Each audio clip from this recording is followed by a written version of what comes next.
आशा करता हूं आप सब बहुत अच्छे होंगे। मेरा नाम है सिद्धांत अग्निहोत्री। स्टडी क्लोज पे आपका बहुत बहुत स्वागत है। आज हम बात करेंगे दोस्तों एक बहुत ही कमाल के टॉपिक की, क्योंकि मैंने ये देवदत्त पटनायक, जो कि आपको पता है काफ़ी बड़े ऑथर हैं और काफ़ी रहते हैं, विवादों में भी रहते हैं, उन्होंने आर्टिकल लिखा है। तो आज हम बात करेंगे कि क्या कास्ट और गुरु, जब हम भारत के नॉलेज सिस्टम ज्ञान प्रणाली की बात करते हैं तो इसका मतलब क्या है। बताना चाहता हूं कि शानदार कोर्स आप ज़रूर अवेल करें। पॉर्न एडिक्शन पूरी तरीके से ख़त्म हो जाएगा और आज बेसिकली लास्ट डे है पब्लिक क्लास का। उसके बाद फिर कोई भी क्लास पब्लिक नहीं होगी, तो इसीलिए हमारे ऐप नहीं तो वेबसाइट विजिट करें। तो इंडियन नॉलेज सिस्टम की अगर बात करते हैं तो ये संस्कृत टेक्स्ट में जो मॉडर्न डिस्कशन है कि अरे भैया भारत की नॉलेज कमाल थी, कहाँ कमाल थी, संस्कृत टेक्स्ट निकालो, लेकिन ये पूरी तरीके से कंप्लीट नहीं है। ऑथर कहते हैं कि संस्कृत एक रिचुअल है और कोर्ट लैंग्वेज है, ठीक है ना। अब जैसे आज अंग्रेजी जो है, कहते हैं ना कि जो बहुत ही बड़े लोग हैं भाई उनको अंग्रेजी आती है, तो संस्कृत एक ऐसी ही लैंग्वेज थी। संस्कृत बड़े लोग, क्योंकि उसको समझना उसको पढ़ना इतना आसान नहीं है, वो बड़े बड़े लोग एलीट जो है वो यूज करते थे, कॉमन प्रोफेशनल्स नहीं। जो भारत का 80 उस समय 70-80% तबका था वो नहीं यूज करता था। Weavers, potters, metal smiths, traders, उस समय ये जो नॉलेज थी ये कास्ट सिस्टम पे बेस्ड थी। हर कास्ट अलग भाषा बोलती थी और इसीलिए आपको दिखता है कि भारत में हजारों भाषाएं हैं, क्योंकि भारत में हजारों ट्राइब्स रही हैं। अब हर ट्राइब अपने एरिया में प्लांट्स, एनिमल्स, मेटल्स, इन सबको, नदियां, सबको बहुत बढ़िया तरीके से जानती थी, ठीक है ना। और कई बार जैसे जब हम संस्कृत टेक्स्ट की बात करते हैं, ये वही बात है कि जैसे आप ज्यादातर अच्छी किताबें आजकल इंग्लिश में हैं या यूपीएससी का मटेरियल इंग्लिश में बहुत बढ़िया है। अब किसी को अगर इंग्लिश नहीं आती तो आप क्या करेंगे, ठीक है। लेकिन जब हम इतिहास खोजेंगे, जब हम आगे जाएंगे, तो हम ये देखेंगे कि अच्छा ये इंग्लिश किताबों में ये लिखा हुआ है, तो इंग्लिश किताबें सोर्स मानी जाएंगी। ये ठीक वैसे ही है। हर कास्ट का अपना एक नॉलेज सिस्टम था और ये जो सेपरेशन ऑफ नॉलेज है ये हड़प्पा से ही, इंडस वैली सिविलाइजेशन से ही एविडेंट है। आज से 5,500 साल पहले से हमको दिख गया कि नॉलेज कितनी ज्यादा सेपरेट है, ठीक है भाई। ज्यादातर आप कास्ट देखोगे तो जो वो काम करते थे उसी के हिसाब से तो उनके नाम रखे गए, राइट। अब नॉलेज शेयरिंग बहुत एक इंपॉर्टेंट पार्ट रहता है। नॉलेज शेयर करना चाहिए, जितना आप ज्ञान बांटोगे उतना ज्यादा बढ़ता है। ज्ञान एक ऐसी चीज है जो बांटने से ज्यादा बढ़ेगा। एंडोगैमी मतलब होता है एक से ही शादी। ट्राइबल कम्युनिटीज से हिस्टोरिकली अगर बात करते हैं तो वो अपनी नॉलेज को शेयर नहीं करते। देखिए, जादूगर अगर अपनी ट्रिक्स को बता देगा तो क्या उसका कोई जादू देखने आएगा? नहीं आएगा, है ना। एंडोगैमी का मतलब एक से ही शादी, यानी कि अगर आप एक से शादी करोगे, बहुत लोगों से शादी करोगे, तो क्या होगा, आपको अपनी नॉलेज, स्किल्स सबको बांटनी पड़ेगी, सबको देनी पड़ेगी। एक से शादी करोगे तो आपकी स्किल का नॉलेज, जो भी आपके स्किल है वो लीक नहीं होगा। जैसे ब्रॉन्ज कैसे बनता है, वो सिर्फ क्लैंस में ही रहता था, यानी कि उसी ट्राइबल कम्युनिटी में एक ये भी था, इंटरकास्ट मैरिज ना करने का मेन रीजन ये भी था कि जो नॉलेज है वो कहीं लीक ना हो जाए, हर क्लैंस में ना बढ़ जाए, ताकि हमारा कॉम्पिटिटिव एज बना रहे। अगर आप पूछने जाओगे कि भाई सीक्रेट रेसिपी क्या है आपके खाने की, जो आपका इतना शानदार रेस्टोरेंट है, तो वो नहीं बताएगा। मुझे याद है कि यहाँ पे एक बहुत अच्छा कबाब पराठा, मैं नाम नहीं लूंगा, है ना, क्यों लूं मैं नाम क्योंकि मैंने जब उससे पूछा कि भाई आपकी चटनी बहुत बढ़िया रहती है, क्या बात, उसने नहीं बताया, सीक्रेट है वो। तो हिस्टोरिकल टेक्स्ट की बात करें तो द्रोण और एकलव्य या फिर कर्ण, ये बताता है, कर्ण की कहानी तो हमको साफ साफ बताती है, एकलव्य की कहानी साफ साफ बताती है कि नॉलेज, स्पेशली जो स्पेशलाइज्ड नॉलेज है, वो हर किसी में बांटी नहीं जाती थी, वो कुछ ही ग्रुप्स के लिए रहती थी। मॉडर्न एजुकेशन सिस्टम की अगर बात करते हैं, स्पेशली इंडस्ट्रियलाइजेशन के बाद, आज के जमाने में हर कोई कुछ भी सीख सकता है, कोई यहां पे रिस्ट्रिक्शन नहीं है। कुछ भी, कोई भी सोशल स्टेटस हो, आज सिर्फ आपको एक फोन चाहिए 3-4 हजार का और उसमें नेट पैक चाहिए, यू कैन लर्न एनीथिंग। ये पहले नहीं हुआ करता था। पहले क्या, भी 20 साल पहले तक भी जियो आया है तो ठीक है। सिलेबस कैसा होता था एंशिएंट टेक्स्ट में, ये भी देख लेते कंसेप्ट।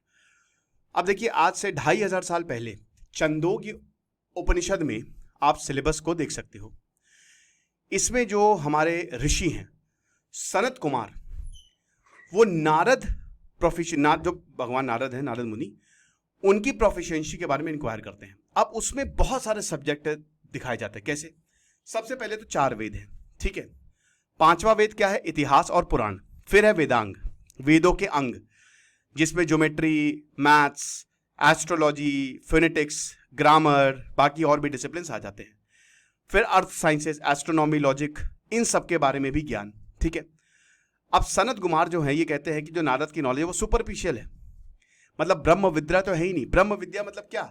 अंदर की नॉलेज, इस दुनिया की नॉलेज। जैसे आज तो आपको साइंस की नॉलेज मिल रही है, सारी नॉलेज, लेकिन एक्चुअल में क्या हो रहा है, ये यूनिवर्स कैसे चल रहा है, किसी को नहीं पता। आप समझ रहे हो?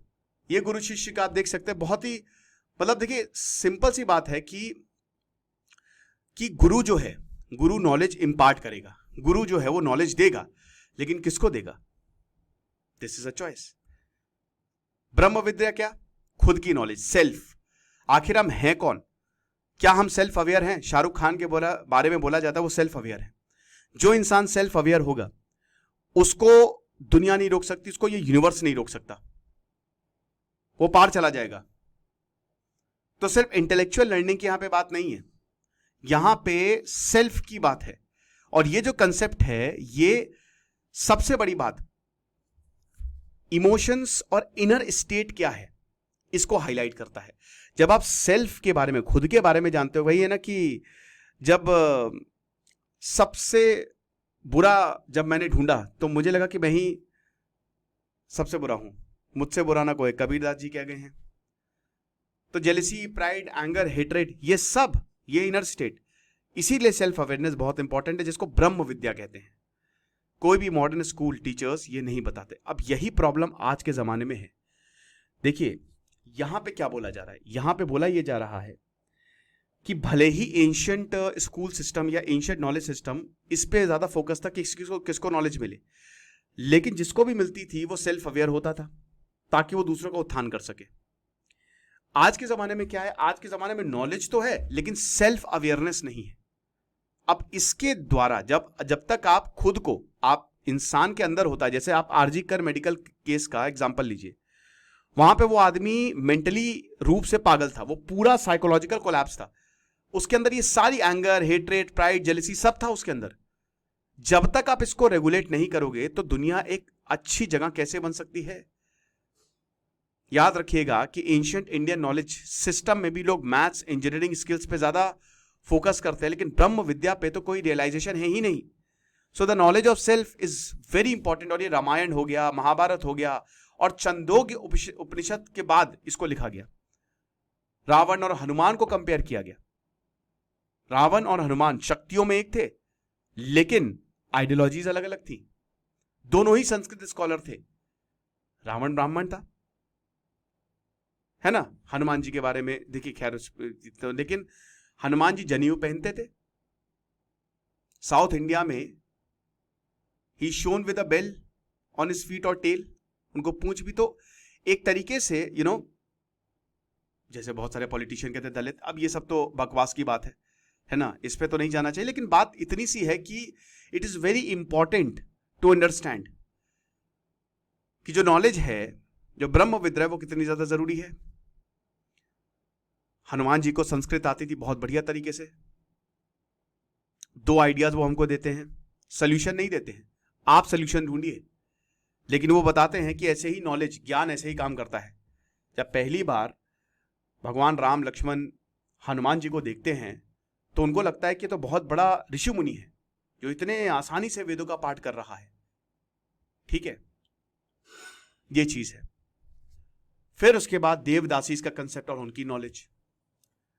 अब देखिए, अगर हम कास्ट कम्युनिटीज के इतर जाएं, अगर हम ज्ञान की बात करते हैं, ठीक है, तो हमको सिर्फ और सिर्फ स्पिरिचुअल ट्रेडिशन के बारे में बात नहीं करनी चाहिए जब भी हम इंडियन नॉलेज सिस्टम की बात करते हैं। 64 कलाओं का क्या, काम शास्त्र का क्या। भारत में बहुत सारे आइडियाज आए हैं। भारत एक कहते हैं ना कि आज तो इनोवेशन है नहीं, भारत ही बाहर जाके इनोवेशन करे, लेकिन साइंस और मैथमेटिक्स में ढेरों आइडियाज। लेकिन सिर्फ भारत साइंस और मैथ से नहीं बना, हमारे यहाँ काम सूत्र भी है, काम शास्त्र भी है, और 64 कलाएं भी हैं, क्लासिकल संगीत भी है, गुरु का एक ऑब्सेशन है जिसको हम चैलेंज नहीं कर सकते। लेकिन कहीं ना कहीं ये बोला जाता है कि गुरु के बिना ज्ञान नहीं है। ये कहीं ना कहीं नॉलेज की ग्रोथ को ब्लॉक कर देती है। यजुर्वेद गुरु को ही चैलेंज करता है। वायसम्पायन it is challenged bye Yajnavalkya, जो कहीं ना कहीं यजुर्वेद, कृष्ण और श्वेत यजुर्वेद स्प्लिट है सीधा। अब ये आइडिया चैलेंजिंग है कि जो गुरु है that is implicitly present in our story telling.